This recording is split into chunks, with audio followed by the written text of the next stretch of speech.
ప్రేక్షకులందరికీ నమస్కారం. నేను మీ డాక్టర్ ఆర్బి సుధా.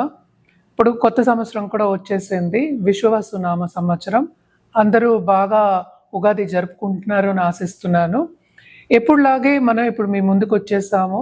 ఏప్రిల్ మాస ఫలితాలు అంటే రాశి ఫలితాలు 12 రాసుల వారికి ఏప్రిల్ నెల ఎలా ఉంటుందో చూడబోతున్నాం అన్నమాట.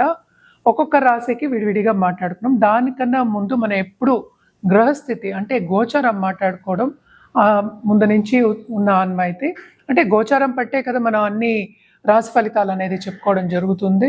సో ఎక్కడెక్కడ ఏ ప్లానెట్స్ ఉన్నాయో చూద్దాము, గ్రహాలు ఎలా మూవ్ అయ్యాయో చూద్దాం. మనకి తెలిసింది కూడా, మనకి ఏంటి సోలార్ ఎక్లిప్స్ కూడా అయిపోయింది. అలాగే ఉగాది అంటే ఏంటి విశ్వవసునామ సంవత్సరం కూడా మొదలైంది. ఎప్పుడు మార్చ్ 30ని. అలాగే మనం చూసాము అంటే మార్చ్ 29 అంటే మార్చ్ ఎండ్కి శని ఏమో మీనానికి మూవ్ అయ్యారు. అలాగే మీనంలోనే మనకేంటంటే మెర్కురీ అంటే బుధుడు, అలాగే మనకి శుక్రుడు కూడా ఉన్నారనమాట. మనకి సన్ మోస్ట్ ఇంపార్టెంట్ ప్లానెట్, ఆయన ఏప్రిల్ 14కి మనకి దీనికి వెళ్తున్నారు అంటే మేషానికి వెళ్తున్నారనమాట. అలాగే ఇంకోటి మేజర్ మూమెంట్ ఏంటంటే మనకి కుజుడేమో నీచ పడుతున్నారు ఏప్రిల్ 3న. ఎక్కడికి వెళ్తున్నారు? కర్కాటక రాశికి వెళ్తున్నారు అనమాట. ఇంకో మేజర్ గ్రహం అంటే జూపిటర్ ఎక్కడున్నారు? ఆయన వృషభంలో ఉన్నారు.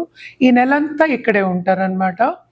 అలాగే మనం చూసాము అంటే బోత్ ప్లానెట్స్ అంటే మెర్కురీ కానీ బుధుడు కానీ అలాగే శుక్రుడు కానీ రెండు ఏంటంటే రిట్రోగ్రేషన్లో ఉన్నాయి. అవి రెండు కూడా ఈ నెలలోనే డైరెక్ట్ అవుతున్నాయి అన్నమాట. సో మనం చూసాము అంటే మీనంలోనే ఈ రెండు కూడా ఉంటున్నాయి అన్నమాట ఈ నెలంతాను. అంటే ఎప్పుడు డైరెక్ట్ అవుతున్నాయో చూద్దాము.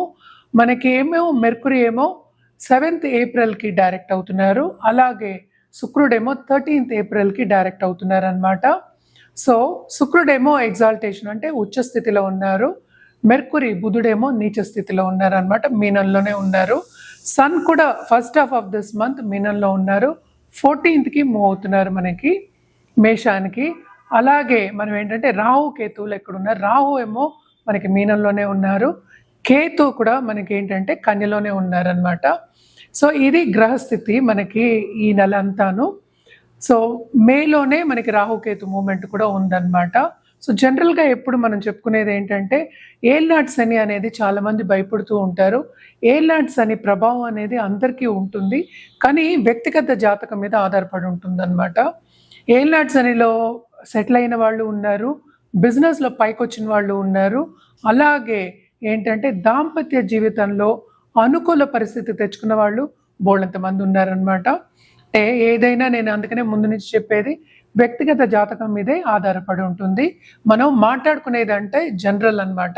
ఎందుకంటే చాలామంది భయ ఆందోళన పడుతూ ఉంటారు. ఎవరో చెప్పేశారు అని కాకుండాను మీ వ్యక్తిగత జాతకం పరిశీలించుకుంటే పరిస్థితి గ్రహస్థితి ఎలా ఉందో చూసి, అలాగే పీరియడ్ ఎలా ఉందో చూసి చెప్పడం అనేది జరుగుతుంది, ప్రెడిక్షన్స్. సో దేనికి భయపడవలసిన అవసరం అంటూ ఏం లేదు. అన్నిటికీ మనం ఏంటంటే పరిహారం చేసుకోవడం, ఒకటి అవుతోంది అంటే పరిహారం చేయడం అనేది వెరీ ఇంపార్టెంట్. సో ఎవరెవరికి ఏలినాటి శని ఉందో మనం ఇప్పుడు చూద్దాము. మేషరాశి వాళ్ళకి ఏలినాటి శని అనేది స్టార్ట్ అయింది ఈ సంవత్సరంలో. అంటే మనం ఉగాది తర్వాత ఇప్పుడే మళ్ళీ కలుస్తున్నాం కనుక ఈ సంవత్సరం అది ఫస్ట్ నెల. అలాగే ఏంటంటే మనకి కుంభానికి లాస్ట్ ఘట్టం, అలాగే మీనానికి రెండో ఘట్టంలో ఉంది. మనం ఎప్పుడు జనరల్ పరిహారాలు మాట్లాడుకోవడం ఆన్మైతి. సో జనరల్గా ఎప్పుడైనా సరే పాజిటివ్ దిశగా వెళ్ళడం అనేది వెరీ వెరీ ఇంపార్టెంట్. అంటే ఏంటంటే ఎప్పుడైనా మనం చెప్పేది నెగటివ్లో పాజిటివ్ చూడాలి తప్పక అని చెప్తూ ఉంటాం. అంటే కష్టం అనేది అందరికీ ఉంటుంది, లైఫ్ అంటేనే ఎత్తు తగ్గులు. సో ఎప్పుడు కష్టం వచ్చింది అని కుంగిపోకుండా ముందుకు సాగడమే లైఫ్ అన్నమాట. సో దానికి పరిహారాలు అనేవి బాగా హెల్ప్ చేస్తాయి. సో జనరల్ పరిహారాలు ఎప్పటికైనా మనం చెప్పేది ఏంటంటే నవగ్రహ స్తోత్రాలు చదువుకోమంటాం. అలాగే నవగ్రహ జపం కానీ లేకపోతే హోమం కానీ చేయడం అనేది ఉత్తమం అన్నమాట. అది లేని పక్షాన్ని, ఎందుకంటే ఇప్పుడు మోస్ట్ ఇంపార్టెంట్ మళ్ళా మనకి రాహు మూమెంటు కేతు మూమెంటు మనకి మేలో జరగబోతోంది. కొంచెం డిఫికల్ట్ మూమెంట్. అదేంటంటే మనకి కుంభానికి అలాగే ఏంటంటే సింహానికి వెళ్తున్నారు. కేతు సింహానికి, రాహు ఏమో కుంభానికి వస్తున్నారు. అలాగే ఏంటంటే జూపిటర్ మూమెంట్ కూడా ఉంది, అలాగే మార్స్ మూమెంట్ కూడా ఉన్నాయి అన్నమాట. సో మేజర్ మూమెంట్స్ కూడా ఉన్నాయి కనుక ఎప్పటికైనా నవగ్రహాలకి చేయమని మనం చెప్తాం. సన్ మనకి తెలుసు ఒక్కొక్క రాశికి 30 రోజులు ఉంటారనమాట, ఒక్కొక్క రాశిలోను. అలాగే మనం చూసాము అంటే ఇప్పుడు బుధుడు అలాగే శుక్రుడు మూమెంట్స్ కూడా మనకి నెక్స్ట్ మంత్ ఉన్నాయి. సో మేజర్ గ్రహాలన్నీ మూవ్ అవుతున్నాయి కనుక తప్పక జనరల్గా నవగ్రహాలకి చేసుకోమని చెప్పడం అనేది జరుగుతోంది. ఏదైనా సరే మళ్ళా నేను చెప్తున్నాను ఏంటంటే వ్యక్తిగత జాతకం మీద ఆధారపడి ఉంటుందన్నమాట. అలాగే శక్తి పూజలు చేసే వాళ్ళకి కానీ, లేకపోతే నిత్య పూజలు చేసే వాళ్ళకి కానీ, లేకపోతే ఒక గురువుని ఆశ్రయించే వాళ్ళకి కానీ తప్పక పాజిటివ్ దిశగా నడవడం అనేది జరుగుతుందన్నమాట. ఇవన్నీ ఎందుకు చెప్తున్నాం అంటే మనం చెప్పేదంతా ఏంటి, మంచి మాటలు చెప్తున్నాం, మంచికి చెప్తున్నాం. సో పాజిటివ్ బ్యాంక్ బ్యాలెన్స్ అనేది ఎప్పటికైనా మీరు పెంచుకుంటే కనుక, బ్యాంక్ బ్యాలెన్స్ అంటే అందరికీ తెలుసు, ఎప్పుడైనా తీసుకోవచ్చు దాంట్లోంచి అనేది మన బ్యాంక్ బ్యాలెన్స్ అనేది. So positive bank balance grow చేసాము అంటే కనుక ఎప్పటికైనా నెగటివ్ అంటే కొన్ని కష్టాలు వచ్చినప్పటికి కూడా సమంగా అయిపోతుంది. అంటే పాజిటివిటీ అనేది మనకు కనిపిస్తుంది అండ్ ఈజీగా ఉంటుంది. అంటే లైఫ్ ఏంటంటే సుఖంగా గడుస్తుంది అనమాట. అందుకోసం మనం ఎప్పటికైనా సరే పరిహారాలు చేయమని చెప్తూ ఉంటాము. సో నెక్స్ట్ మనం ఇప్పుడు మాట్లాడుకోబోయేది ద్వాదశ రాశుల గురించి. ఏప్రిల్ నెల 2025 ఎలా ఉందో చూద్దాం. ఇప్పుడు మనం మాట్లాడబోయేది మీనరాశి వాళ్ళ గురించి. ఈ నెల అంటే ఏప్రిల్ 2025 మీనరాశి వాళ్ళకి ఎలా ఉందో చూద్దాము. మీనరాశి వాళ్ళకి ఏంటంటే ఏలినాటి శని ప్రభావం అనేది కొంచెం ఎక్కువ ఉంటుందన్నమాట. కానీ ఈ రాశికి అధిపతి అయిన జూపిటర్ ఏమో 3వ ఇంట్లో సంచారం జరుగుతోంది. ఆయన ఏంటంటే 7th హౌస్ చూపు అనేది ఉంటుంది కనుక తప్పక ఏంటంటే పార్ట్నర్ చాలా బాగుంటుంది, లైఫ్ పార్ట్నర్ బాగుంటారు. అంటే వీళ్ళకి ఇంటర్పర్సనల్ రిలేషన్షిప్, మ్యారిటల్ రిలేషన్షిప్ అంత బాగుండదు.